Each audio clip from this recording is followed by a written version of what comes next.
ঢাকার ধুলোমাখা অলিগলি, চায়ের দোকান আর ছাদের আলোগুলো তখনও নেভেনি। পুরো শহর যেন এক অদৃশ্য জাদু মন্ত্রে জেগে আছে। চায়ের কাপে চুমুক দিতে দিতে হাজারো তরুণের চোখ স্থির হয়ে আছে টেলিভিশনের বিশাল স্ক্রিনে। তাদের গায়ে আকাশি সাদা টোরাকাটা জার্সি, বুকে জ্বলজ্বল করছে একটি নাম, একটি সংখ্যা, মেসি 10। স্ক্রিনে যখন ওই জাদুকর বা পায়ে বল নিয়ে এগিয়ে যায়, তখন ঢাকার এই জরাজীর্ণ গলিগুলোতে যেন এক ঐশী উন্মাদনা তৈরি হয়। মেসি মেসি চিৎকারে প্রকম্পিত হয় বাংলার আকাশ। এই দেশের মানুষ হয়তো নিজেদের দেশের ইতিহাস ভুলে যেতে পারে, কিন্তু আর্জেন্টিনার বিশ্বকাপের প্রতিটি ম্যাচের পরিসংখ্যান তাদের নখদর্পণে। ফুটবল এখানে কেবল খেলা নয়, আর লিওনেল মেসি এখানে কেবল একজন খেলোয়াড় নন, তিনি এক অলিখিত ধর্ম, এক অঘোষিত উপাস্য। কিন্তু এই অন্ধ প্রেমের উল্লাসে মত্ত থাকা বাংলাদেশের তরুণরা কি জানে, তারা যে আকাশি সাদা জার্সি পরে উল্লাস করছে, সেই পতাকার ছায়াতলে আজ কি ভয়ঙ্কর এক দানবীয় শক্তির উত্থান ঘটেছে?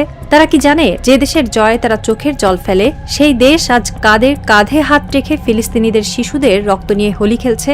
দৃশ্যপট বদলানো যাক। ঢাকার এই চায়ের দোকান থেকে হাজার হাজার মাইল দূরে আটলান্টিকের ওপারে যুক্তরাষ্ট্রের নিউ ইয়র্ক শহরে এক অভিজাত মিলনায়তন। সেখানে কোনো ফুটবলের বাঁশি বাজছে না, সেখানে চলছে বিশ্ব রাজনীতির এক ভয়ঙ্কর দাবার জাল। আর সেই মঞ্চে দাঁড়িয়ে আর্জেন্টিনার প্রেসিডেন্ট অর্থাৎ লিওনেল মেসির দেশের রাষ্ট্রপ্রধান এমন এক ঘোষণা দিচ্ছেন, যা শুনলে যে কোনো বিবেকবান মানুষের শিরদাঁড়া বেয়ে শীতল স্রোত নেমে যাবে। শুরু হতে যাচ্ছে এক চরম মনস্তাত্ত্বিক কষাঘাতের গল্প, যা প্রতিটি আকাশী সাদা সমর্থকের আত্মসম্মানকে মাটিতে মিশিয়ে দেবে। নিউ ইয়র্কের ইয়োশিভা ইউনিভার্সিটি ইহুদিবাদী দর্শন এবং পশ্চিমা রক্ষণশীলতার এক অন্যতম প্রধান স্নায়ুকেন্দ্র। এই বিশ্ববিদ্যালয়ের আলো ঝলমলে মঞ্চে আজ যিনি দাঁড়িয়ে আছেন, তার উস্কো খুস্কো চুল আর বন্য চোখের দৃষ্টি তাকে আর 10 জন রাষ্ট্রনেতা থেকে আলাদা করে রেখেছে। তিনি হাবিয়ে মিলেই, নিজেকে অ্যানার্কো ক্যাপিটালিস্ট বা কট্টর নৈরাজ্যবাদী পুঁজিবাদী হিসেবে পরিচয় দেওয়া আর্জেন্টিনার বর্তমান প্রেসিডেন্ট। তার সামনে বসে আছেন বিশ্বের শীর্ষস্থানীয় ইহুদি নেতা রাব্বি এবং ধনকুবেররা। হাবিয়ে মিলেই যখন মাইক্রোফোনের সামনে দাঁড়ালেন, তখন পুরো হলরুমে পিনপতন নীরবতা। তিনি গলা খাকারি দিয়ে যা বললেন তা আন্তর্জাতিক রাজনৈতিক অঙ্গনে এক বিশাল বোমার মতো ফাটল। আমি গর্ববোধ করি, মিলেইয়ের কণ্ঠস্বর ছিল তীক্ষ্ণ এবং দাম্ভিক। ইসরায়েল ও ইহুদি জনগণের প্রতি আমার সমর্থন আগের মতোই অটুট রয়েছে। এই অবস্থান থেকে আমি কোনোভাবেই সরে আসব না। আর আজ আমি নিজেকে বিশ্বের সবচেয়ে বড় জায়নবাদী রাষ্ট্রপ্রধান হিসেবে ঘোষণা করছি। দর্শকদের গগনবিদারী করতালিতে ফেটে পড়ল পুরো মিলনায়তন।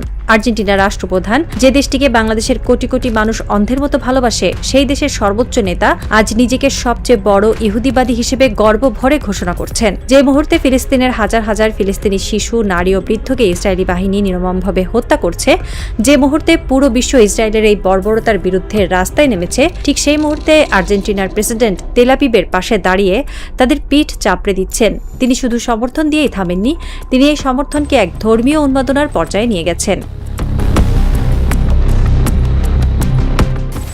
হাবিয়ে মিলেই শুধু নিজেকে জায়নবাদী বলেই থামেননি, তিনি এর পেছনে এক গভীর ধর্মীয় ও দার্শনিক ব্যাখ্যাও দাঁড় করিয়েছেন, যা শুনলে তার অন্ধ আনুগত্যের মাত্রা পরিষ্কার বোঝা যায়। তিনি দাবি করেন, পশ্চিমা সভ্যতার পুরো ভিত্তিটাই গড়ে উঠেছে ইহুদিদের ধর্মগ্রন্থ তাওরাত এবং বাইবেলের 10টি আদেশের ওপর।